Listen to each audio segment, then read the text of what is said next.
আসসালামু আলাইকুম বন্ধুরা, কেমন আছেন? আশা করি আপনারা ভালো আছেন। আমার রান্নাঘরে আপনাদের স্বাগতম। আমি ভালো আছি। আজ আপনাদের জন্য নিয়ে এসেছি নতুন এক রেসিপি। এখানে মিষ্টি বানানোর জন্য আমি কড়া বসিয়ে দিয়েছি, দিয়ে পরিমাণ মতো পানি দিয়েছি, দিয়ে 1 চামচ ঘি দিয়েছি বন্ধুরা।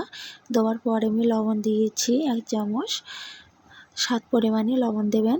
তারপরে আমি এখানে 1 পিস নারকেল নিয়েছিলাম, তাতে 1 মালা নারকেল কুচি করে নিয়েছি, নিয়ে পানিতে দিয়ে দিয়েছি। দেওয়ার পর এখানে আমি পরিমাণ মতো চিনি দিয়েছি। চিনিটা গলে গেলে ফুটে উঠলে তারপরে আমি ময়দা দিয়ে দেবো। দেখতে দেখুন বন্ধুরা, আশা করি আপনাদের ভালো লাগবে। এখানে আমি ময়দা দিয়ে ভালোভাবে মাখিয়ে নেব বন্ধুরা।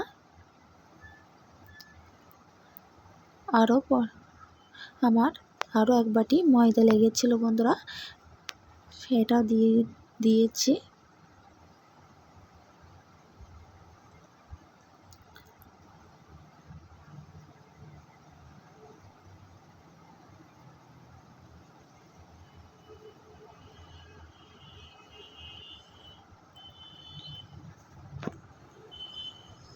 দেখুন বন্ধুরা, মাখানো হয়ে গিয়েছে।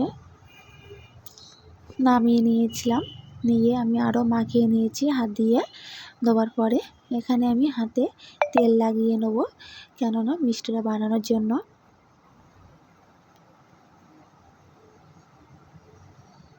হাতে তেল মাখিয়ে নিয়েছি, নিয়ে গোল গোল করে মিষ্টিগুলো বানিয়ে নেব চ্যাপ্টাভাবে।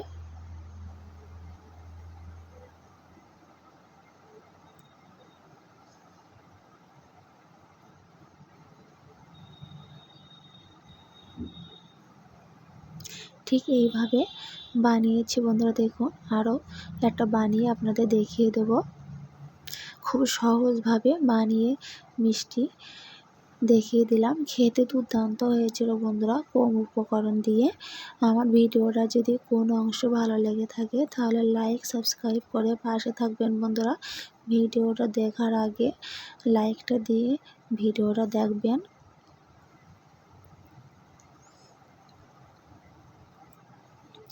এইভাবে সবগুলো বানিয়ে নেব বন্ধুরা। দেখুন, সবগুলো বানানো হয়ে গিয়েছে। তারপরে একটা চামচ দিয়ে মিষ্টিগুলো ডিজাইন করে নেব।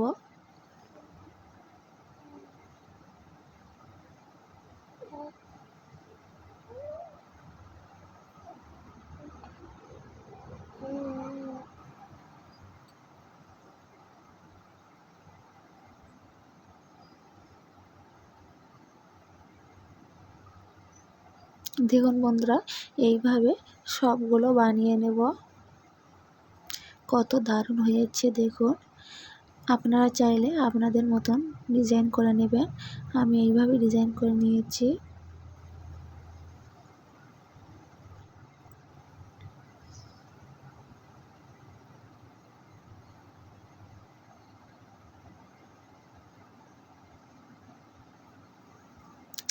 এইভাবে সবগুলো ডিজাইন করা হয়ে গিয়েছে বন্ধুরা। দেখুন কত দারুণ দেখাচ্ছে।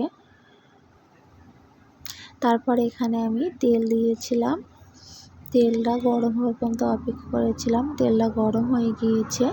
গরম হওয়ার পরে এখানে আমি মিষ্টিগুলো দিয়ে দেবো।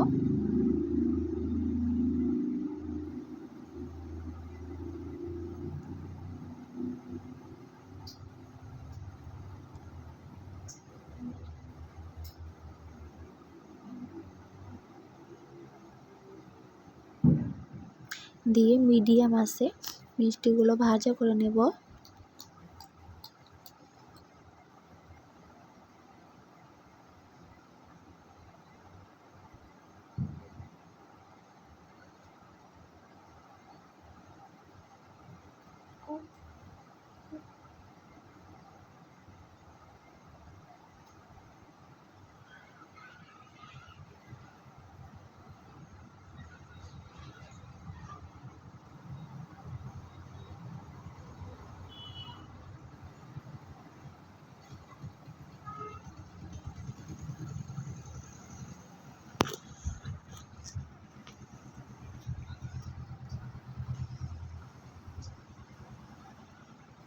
ঠিক লাল লালভাবে মিষ্টিগুলো ভাজা করে নিয়েছি বন্ধুরা। দেখুন ঠিক এইভাবে ভাজা করে নেবেন।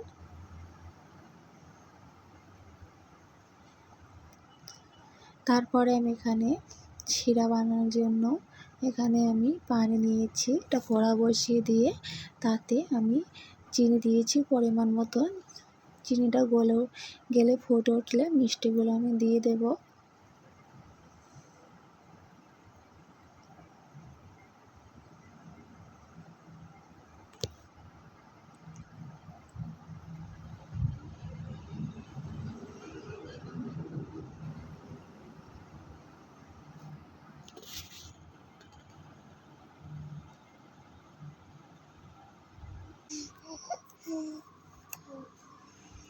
দেখুন বন্ধুরা কি দারুণ ফুটে উঠেছিল। তারপরে আমি 15 থেকে 20 মিনিট মিষ্টিগুলো ভিজিয়ে রেখে দিয়েছিলাম। রাখার পরে ফিরে এসে বন্ধুরা দেখুন কতটা নরম হয়েছে, দেখেই তো বুঝতে পারছেন। খেতেও দুর্দান্ত হয়েছিল বন্ধুরা। কেমন হয়েছে আমার মিষ্টি বানানোর রেসিপি? ভালো লাগলে লাইক কমেন্ট শেয়ার করতে ভুলবেন না, সাবস্ক্রাইবটা করে দেবেন। আর কেমন হয়েছিল কমেন্ট বক্সে জানিয়ে দেবেন। ভালো লাগলে লাইক কমেন্ট শেয়ার করে দেবেন। আমার ভিডিওটা শেষ পর্যন্ত দেখার জন্য অসংখ্য ধন্যবাদ। আজকের মতন বিদায় নেব। আবারও কোনো রেসিপি নিয়ে পরের ভিডিও দেখা হবে। আজকের মতন বিদায় নেব। আল্লাহ হাফেজ।